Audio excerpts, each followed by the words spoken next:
Hello, नमस्ते। एक कहानी सुना रही हूँ।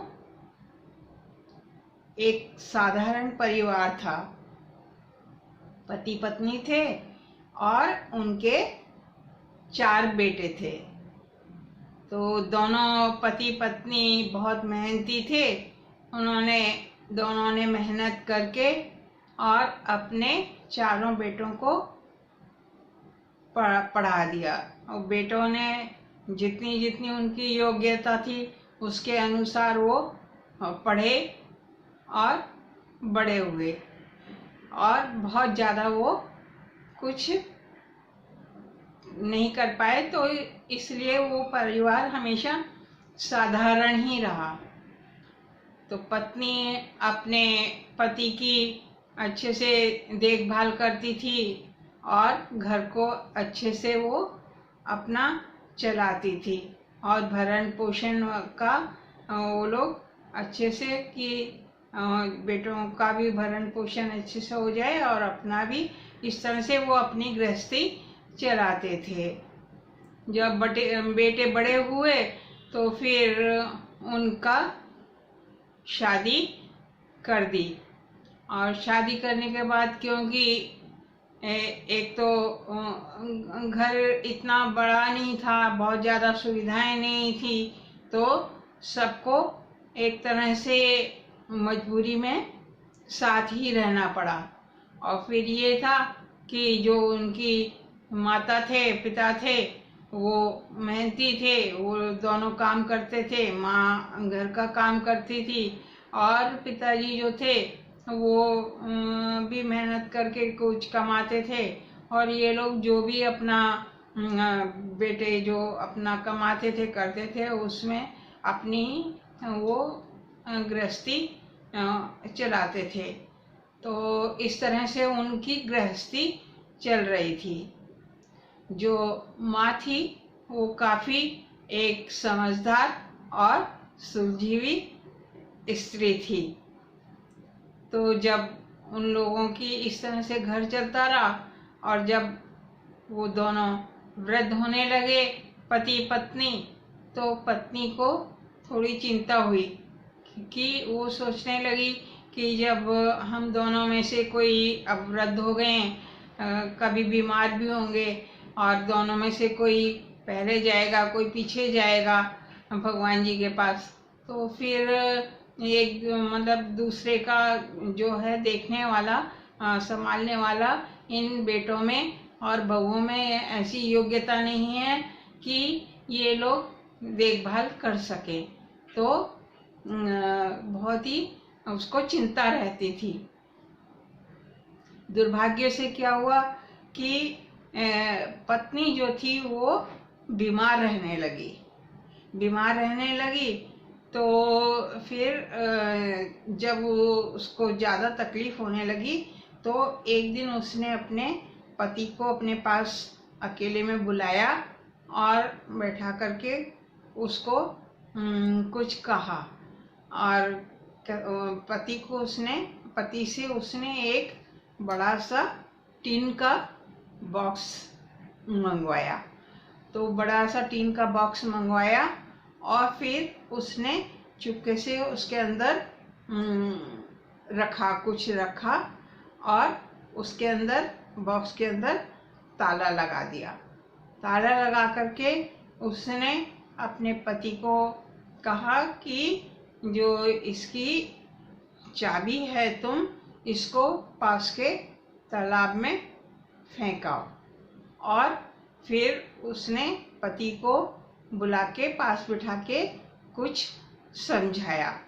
तो इस तरह से थोड़ा समय और निकला और पत्नी की तबीयत काफ़ी खराब रहने लगी।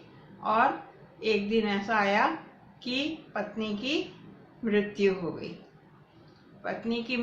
गई। उसके बाद में उन्होंने, पति ने और वो बेटे और बहुओं ने जैसे तैसे मिल करके और उसका अंतिम संस्कार और जो भी कार्य होते हैं वो पूर्ण किया। उसके बाद में जो पिताजी थे वो वहीं अपने कमरे में रहने लगे। लेकिन वो क्या करते थे कि रोज दिन में एक बार जब उनको लगता था कि उनके बेटे और बहुएं आसपास हैं, तभी वो जो वो बॉक्स था, टीन का बॉक्स, वो उन्होंने पलंग के नीचे रखा हुआ था, तो उसको आगे खिसकाते थे थोड़ा सा, क्योंकि उसमें कुछ सामान था, तो वो टीन का था तो वो आवाज़ करता था। और फिर उसका मतलब उसका जो ताला था उसको चेक करते थे, अच्छी तरह से ऐसे खींच के देखते थे कि सब ठीक ठाक है, और फिर उसको वापस वो पलंग के नीचे खिसका देते थे।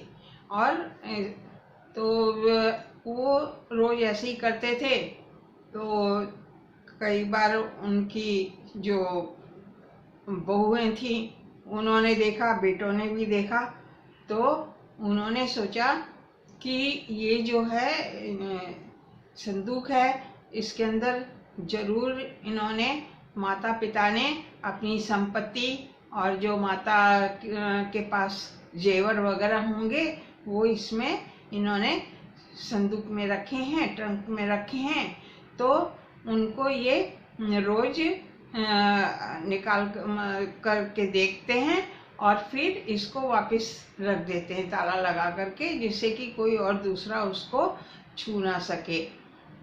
तो ये सोच करके उन्होंने सोचा, बहुओं ने अपने अपने पति को समझाया कि ऐसा है, ये हम पिताजी की ना सेवा करते हैं, अच्छे से सेवा करते हैं, और जो भी और भी ये जो आपके भाई हैं इनमें से जो भी कोई ज़्यादा उनकी सेवा करेगा, जो भी बहू सेवा करेगी, उनका ध्यान रखेगी, ये जो इनके धन संपत्ति है ये उसी को दे करके जाएंगे। इसलिए हमें मतलब हर एक बहू ने अपने अपने पति को यही समझाया। तो वो चारों बेटे और बहू जो थी वो उनका पिताजी का अपने खास ध्यान रखने लगी कि उनका खाना पीना ठीक से हो, या जब वो अस्वस्थ हों, बीमार हों, तो उनको की दवाई दारू वगैरह का वो लोग ध्यान रखने लगी।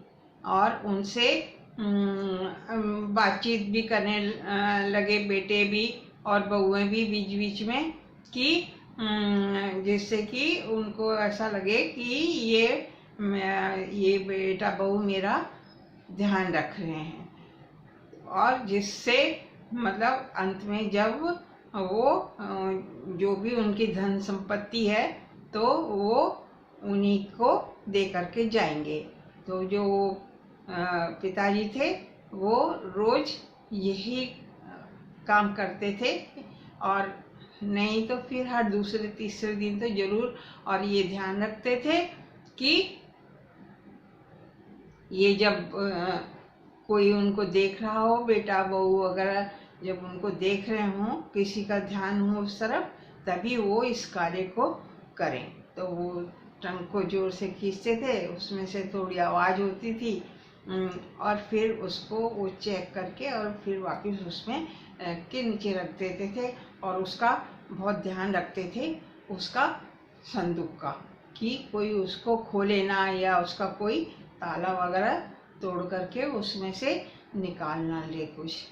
तो इस तरह से उनकी जो थी वो भी फिर काफ़ी बूढ़े हो गए और वृद्ध हो गए, और जब फिर उनका मृत्यु का समय आ गया, तब तक उनके वो जो बेटे और बहू थे वो सब उनकी जितना उनकी के पास सुविधा थी या वो जितना कर सकते थे, उन्होंने अपने पिताजी का ध्यान रखा।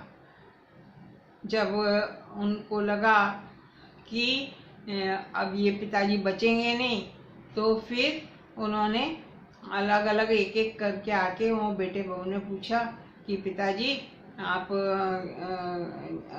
कि जो अगर हमें कुछ ज़रूरत होगी आपके पैसे वगैरह के लिए, आपका कुछ दवाई वगैरह के लिए आप ज़्यादा बीमार हो जाओगे तो फिर हम कैसे करेंगे।